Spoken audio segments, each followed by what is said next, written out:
There is a modern-day epidemic happening all across Southeast Asia, and it's affecting us far more than people realize, right the way through to murder. This isn't an epidemic built on disease or famine or virus, but on human deception instead, and it has claimed the lives of thousands of people, including Vera Kravtsova. Found deep in the forests and mountains of Myanmar and its neighboring countries, a vast and rapidly expanding network of scam compounds, cyber fraud prisons, and human trafficking hubs have swallowed not tens but hundreds of thousands of victims. These are the places where people are lured by job offers and relationships that appear to be legitimate, only to then be abducted, sold, and coerced into work under the constant threat of torture. And behind the glossy promise of online opportunities, there is a much darker truth going on, and one that is rarely acknowledged. Inside of these compounds, the death toll is believed to be staggeringly high, and almost certainly far higher than any government is willing to publicly admit.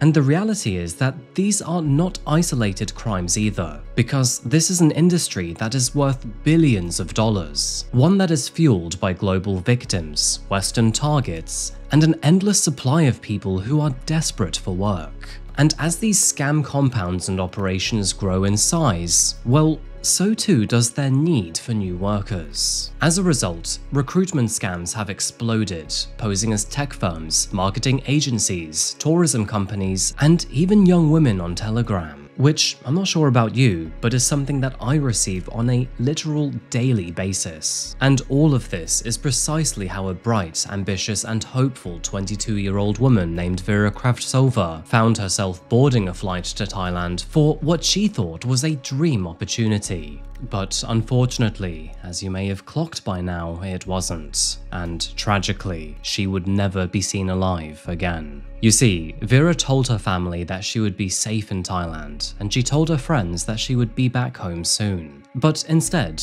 the job that she was traveling for did not actually exist. The company wasn't actually real, and the moment that she landed, she was pulled into the same trap that thousands of other people had already fallen for. An underground world that was ruled by violence, gangs, coercion, and fear. For Vera, it would end in death, but her story reveals something far larger that I'd like to talk about today, and a crisis that is happening right now in the shadows of Southeast Asia. Welcome back to Coffeehouse Crime, folks. My name is Adrian, and today we're traveling to Myanmar and its surrounding countries to uncover the terrible truths about their scam prisons. By the way, Americans pronounce it as Myanmar and Europeans as Myanmar, so depending on where you are in the world, sorry. The other day, I received yet another message on Telegram from a seemingly attractive woman who claimed to know me, and it got me wondering, where are all these random messages coming from, and why? Now, it was quite obvious that I was very likely being scammed, but when I realized that this could be part of a secret scamming compound in Myanmar, I decided to let it happen. And the deeper that I looked into this scamming compound, the more I realized how often it actually bleeds into homicide.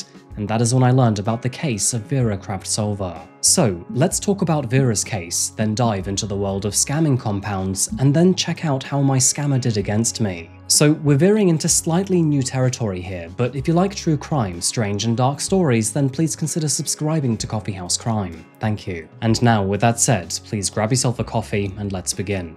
This is the case of Vera Kravtsova.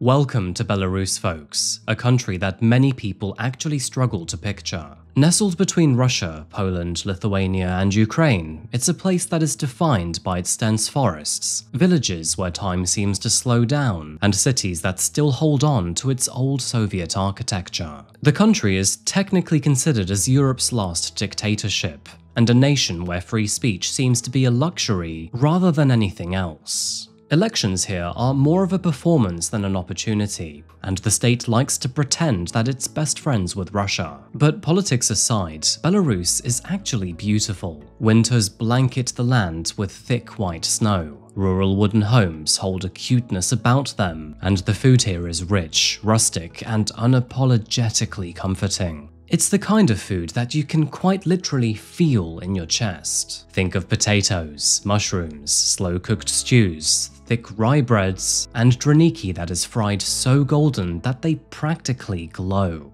Okay, I'm getting a little bit hungry now. Which rather conveniently brings us to our sponsor today. Come on, you knew it was going to happen, didn't you? While most of us aren't packing our bags for a holiday anytime soon, we are all always looking for new ways to make our life a little more delicious. And that's precisely where HelloFresh steps in. If you haven't heard of them yet, HelloFresh is America's #1 meal kit, and with over 1 billion meals delivered, that is a well-deserved title. Now, personally, I use HelloFresh as a healthy way to make good food quickly, because most recipes take 30 minutes or less, and of course that's faster than waiting for delivery. So today I'm making one of my favourite HelloFresh meals, and that's the crumbed pesto Hasselback chicken. It takes around 30 minutes all up, and it's packed full of protein, extremely tasty. If it's something that you can find on the website, definitely do it. One of my favorites, check it out. As you can see here, I'm just basically cutting up the pumpkin into small wedges. I then drizzle a whole bunch of garlic oil, olive oil, salt and pepper all over it. And then I put that in the oven for 25 to 30 minutes. And while that's happening, I'm then combining the panko breadcrumbs with olive oil, salt and pepper. And then I'm onto the chicken. Of course, while I'm slicing this up, Nero is basically just stalking me, as you can see right here. And yeah, of course, we're gonna give him a small piece. There you go, little buddy. Thank you. And back to making the chicken now. I'm rubbing the basil, pesto, salt, pepper, and pangrattato, which, by the way, are the panko breadcrumbs, all over the chicken. Once I've put that back in the oven for 12 to 16 minutes, I'm then working on the salad. We've got tomato, we've got vinegar, honey, olive oil, salt and pepper. I like to add some red wine vinegar to go. Mix that all up. I have to say, I am really impressed with HelloFresh offering 15+ high-protein recipes every week, which is perfect for my workouts and renovations. And here is the end result. To add to that, get a freeze-willing 4-star chef's knife on your third box, which is worth $144.99 in value, plus 10 free meals and your first box shipped free with the code Coffeehouse HFZWL. Make sure to use my code to get this deal before supplies run out. The offer is valid while supplies last, and my link above will automatically opt you into HelloFresh's best active offer if redeeming after the activation window. Thank you again to HelloFresh for sponsoring today's video. Go to hellofresh.com and use the code Coffeehouse HFZWL. And now let's get straight back to our investigation today. The food here really is great, but beneath that surface, life can be extraordinarily difficult. The wages are low, the opportunities are scarce, and many young people, like Vera Kravtsova, dream of taking their skills somewhere brighter. Somewhere that they can build a future, live freely, or simply just escape the system's monotony. If you scroll back far enough on Vera's Instagram feed, and past all of the travel photos, music clips, and selfies, you will find an average girl who was growing up in Minsk, Belarus. Born on New Year's Eve in 1998, Vera grew up loving art in all of its forms. She enjoyed singing, instruments, music school, and basically anything that involved creativity. She was expressive, colourful, and always dreamed for something bigger, and friends and family describe her as someone who always had a song on her lips. So, quite understandably, Vera found Belarus to be a little too small for comfort. It was quiet, dated, and far away from the future that she wanted. And so, being someone in her early 20s, she decided to make the move to St. Petersburg. That, of course, being a cultural hotspot where many artists, especially from Belarus and Russia, seem to travel to. It was while she was here that she continued with her music, experimented with her style, and would even find a small pocket of fame. And that's because, in that moment, she would appear on the Belarusian version of The Voice, a moment that would give her a brief flicker of popularity. Now, for an Instagrammer like her, she enjoyed this attention, and it did seem to light a small spark in her too. Because from that moment onwards, Vera no longer wanted just a career. She wanted reach and influence and a life that extended online. By her mid-20s, Vera had now started to jump around Asia. She mostly traveled around Vietnam, China, and Indonesia, where she built this very cool hybrid lifestyle that seemed to suit her needs perfectly. As an English teacher by day, she was a club singer by night, and in between those moments would create content. Her Instagram profile, which is still up to this day, even shows snippets of this lifestyle. You have a beach at sunset in Da Nang, mirror selfies in tiny apartments, and backstage clips from neon-lit karaoke bars. Her profile was not merely just a diary, it was her life, and one that many people found extraordinarily fascinating. All of those who knew her say the exact same thing, that Vera was independent, adventurous, and very ambitious for her age, and she believed that something bigger was waiting out there for her. And at the age of 26, she was finally starting to find it. I mean, seriously, who else can call themselves a model, singer, traveler, and influencer? So, when a new opportunity landed in her DMs, which was advertised as a glamorous modeling project abroad, and the kind that promised exposure, travel, and the next step up in her career, well, you could say that Vera was a little excited about that. However, what she didn't know at the time was that this dream was not actually a gateway to fame at all. Instead, it was the beginning of a nightmare that she would never escape. The offer was exactly what she was hoping for. A part-time modeling contract in Bangkok with good pay, a flexible schedule, professional shoots, and a genuine foot in the door. And for someone like Vera, this wasn't merely just a job, but validation too. It was quite literally living proof that the world was now finally beginning to notice her. After receiving the offer, Vera wasn't quiet about it either. Her friends often highlighted that she would always light up when talking about Thailand, and that she shared her excitement online by posting hints that something exciting was coming soon. And so, after spending a while with her family and friends, it was finally time for Vera to pack her bags, give them one final kiss goodbye, and then board her flight to Thailand. On September the 12th, 2025, and after a long flight, Vera finally landed in Bangkok. Now, initially, she believed that the first few days would be filled with photo shoots, signings, and the start of her new career. However, almost immediately, something felt off about the situation, especially when she found herself in a dark and dingy hotel and was told that she'd be flying to another country before any official work would begin. The contract never seemed to materialize either, and as for those promised shoots, well, they too never appeared, and within days of her landing in Bangkok, the entire facade that was sold to her slowly began to crumble. It slowly became apparent that whatever she'd been invited to was not actually a modeling job after all, but it was bait. It was around September the 20th that Thai authorities believed that Vera had been persuaded to cross the border into Myanmar. Maybe at the time she had no way of knowing it, but that opportunity that lured her to Thailand and then Myanmar was actually a trap from the very beginning. Now, of course, this is nothing new. For many years, criminal networks have been targeting young travelers with jobs that look perfect behind a screen. And these are usually in the form of modeling gigs, tech roles, online marketing, or even crypto. However, the reality in the end is very different. Instead of these travelers finding themselves in the role that they were initially promised, they instead are tied up, abducted, and then put straight into captivity. We're going to talk about this a little bit more later on, but for now, it is just worth saying that obviously, this is a genuinely terrifying situation to find yourself in. And the terrifying thing is that it's believed to be happening to thousands of people right this very second. And as for Vera, well, she was one of those to fall for it. Again, this is something that we'll discuss more later on, but Myanmar has seen a very distinct shift in power and corruption in recent years. And once inside of Myanmar's borders, which is known as the epicenter for these scam compounds, you are sadly at a much higher risk of coercion, forced labor, torture, and even death.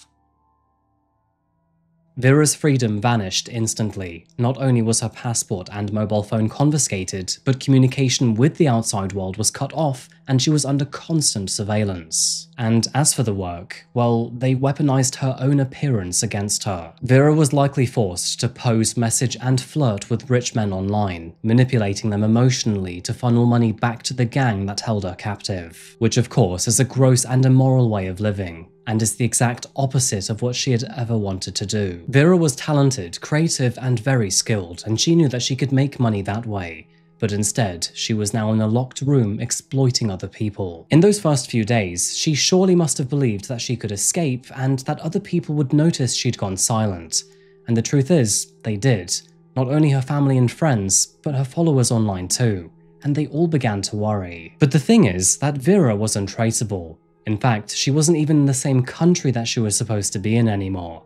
And by the time that people could connect the dots, Well, unfortunately, it was all too late. For a while, nobody knew that anything was wrong. Whether in the meantime she was actually the one to be messaging her family and friends, we may never know. But it was on October the 4th of 2025 that her phone immediately fell silent. After that date, there were no more replies, no answers to any phone calls, and no new posts or replies on any of her social media. It was just a sudden and very apparent silence.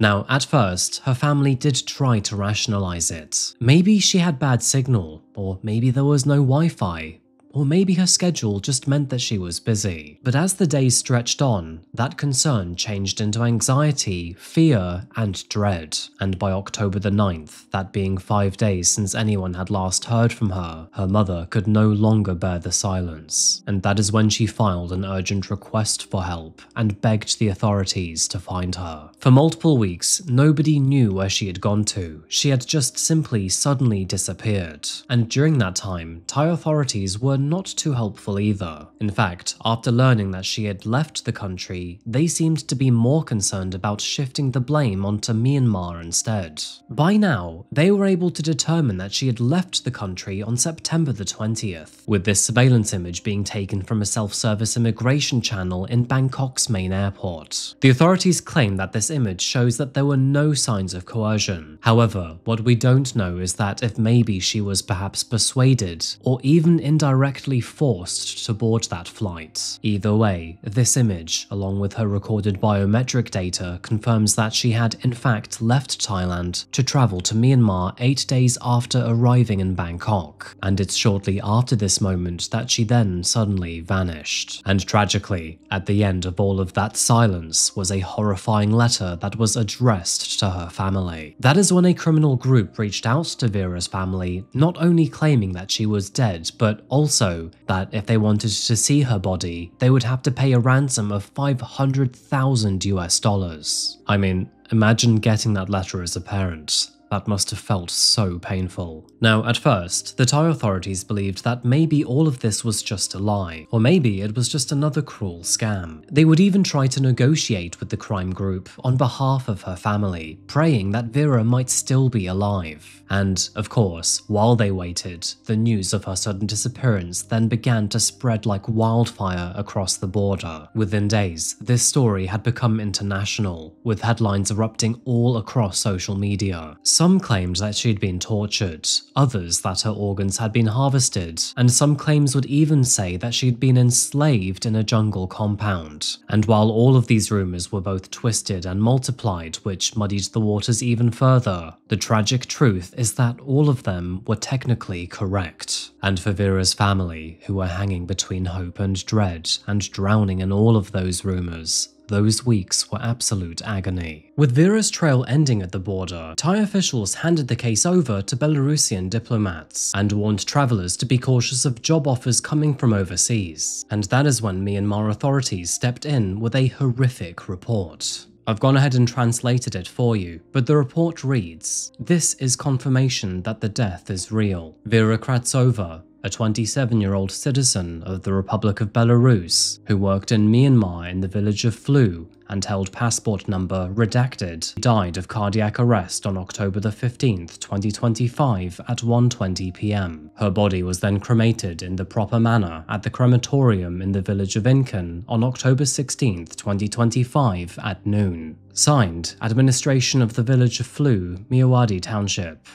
Of course, this was the most heartbreaking thing that Vera's family could have received. But their pain did not end there. Instead, it also brought so much more anger and frustration. I mean, not only did it claim that a perfectly healthy young woman had died apparently of a heart attack, but that she had also been cremated, therefore erasing any possibility for an autopsy. To Vera's family, this made no sense whatsoever. She was only 26 years old and perfectly healthy. Yet now, her body had been entirely erased before anyone was even notified. And the truth is that while diplomats and detectives were busy digging deeper, a darker and far more believable story had already started forming. It was around that time that they found credible information to suggest that Vera had been taken to a scam compound in Myanmar's Kayin state, that being an area that is notorious for guarded scam prisons. Witness accounts also suggested that she had been beaten, overworked, and even tortured when she failed to meet extortionate quotas, with some reports even alleging that her captors had dismembered her body to sell her organs on the black market.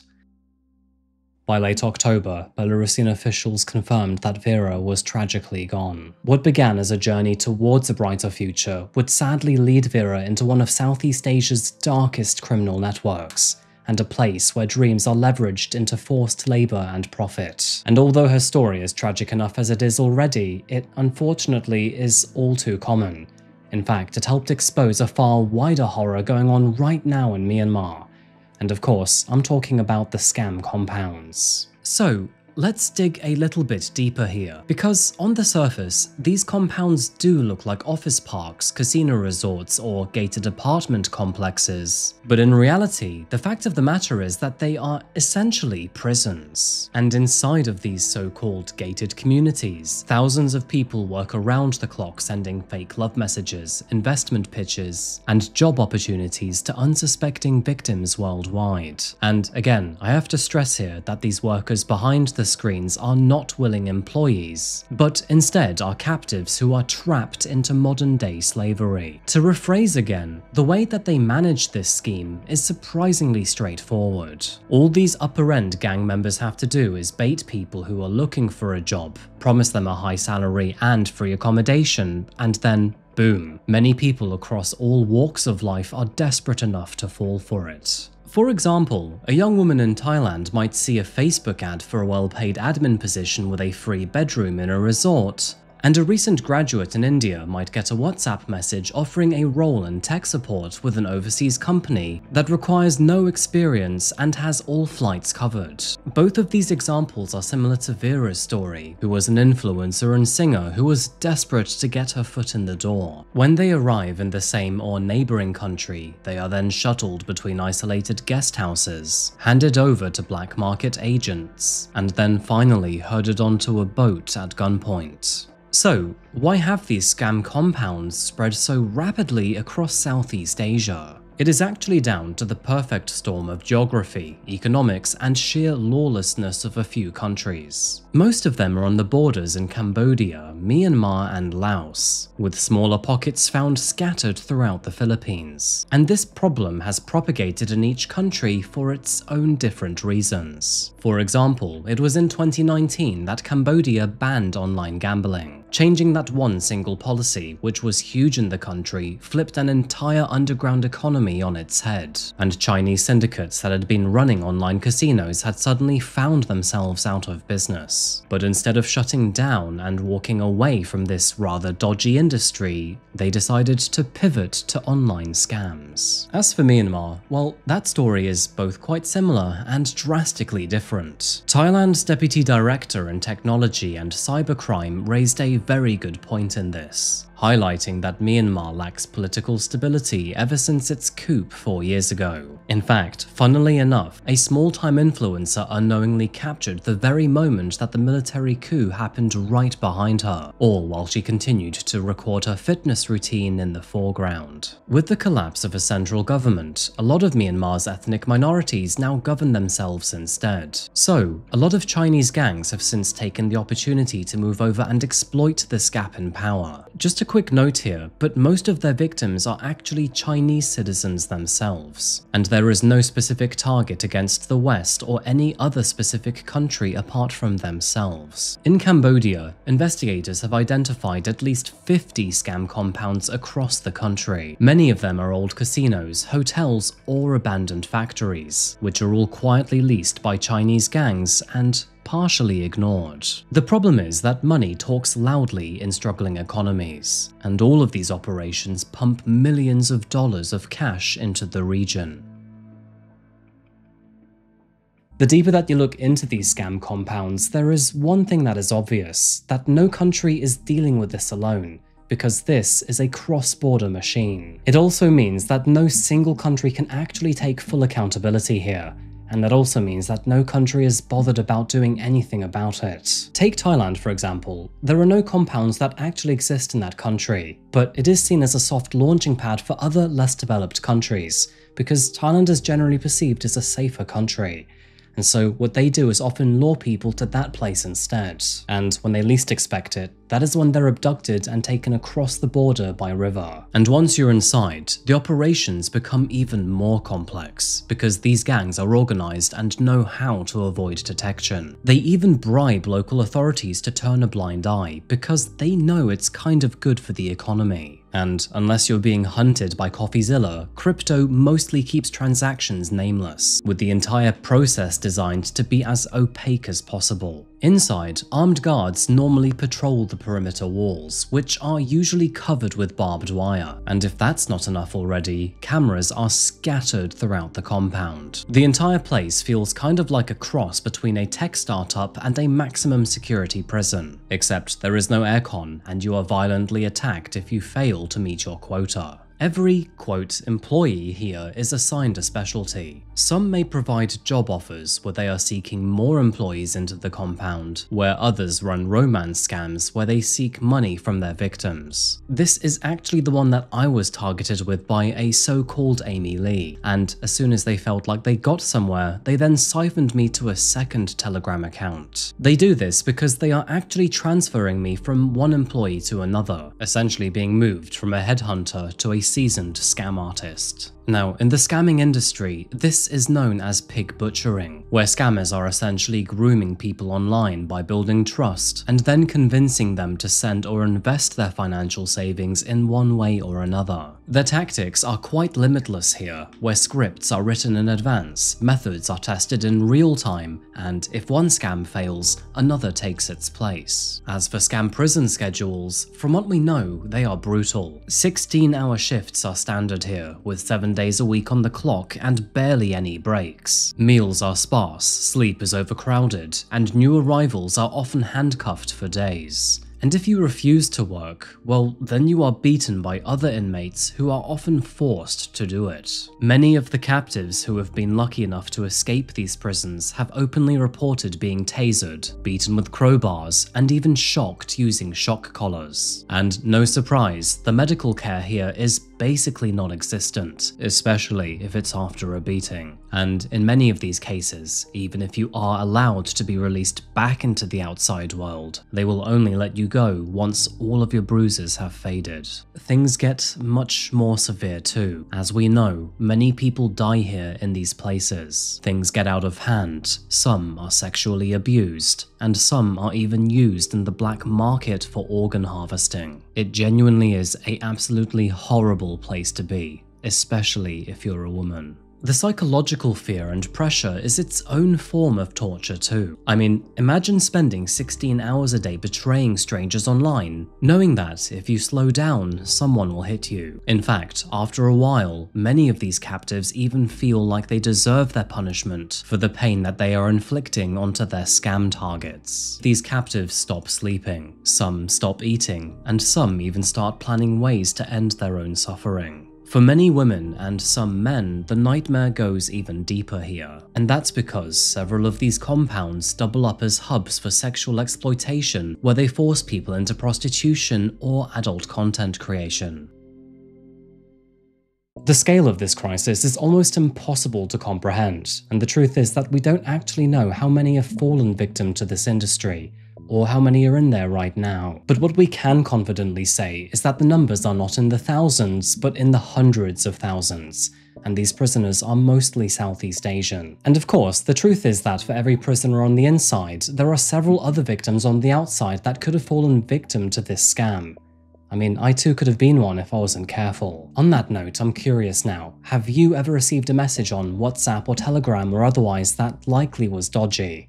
Please share your experiences down below. By the way, many have died trying to escape their prisons. While some have jumped from high floors, others have drowned while trying to swim across rivers, and apparently there have even been reports of landmines being used. And on the inside, there is malnutrition, untreated illness, and routine violence, and human rights groups believe that the numbers are vastly underreported. By the sheer numbers alone here, this has to be one of the largest trafficking and slavery crises of the 21st century. And the insane thing here is that all of this emerged in barely 5 years. Hundreds of thousands of young people from Asia, Africa, and even from Western countries are all vanishing into scam compounds which are designed for fraud. It is unbelievable to think that all of this sounds like some kind of offshoot from the Squid Games, but the terrifying thing is, it's not actually fiction. All of this is happening right now, and the cost isn't measured merely in dollars, but in actual human lives too. So there is a slight slither of hope here, because in the last few years, raids and rescues have finally dragged this industry into the spotlight. However, at the same time, despite talking about this to many of my family and friends while researching this story, not a single one of them was aware that this entire industry existed.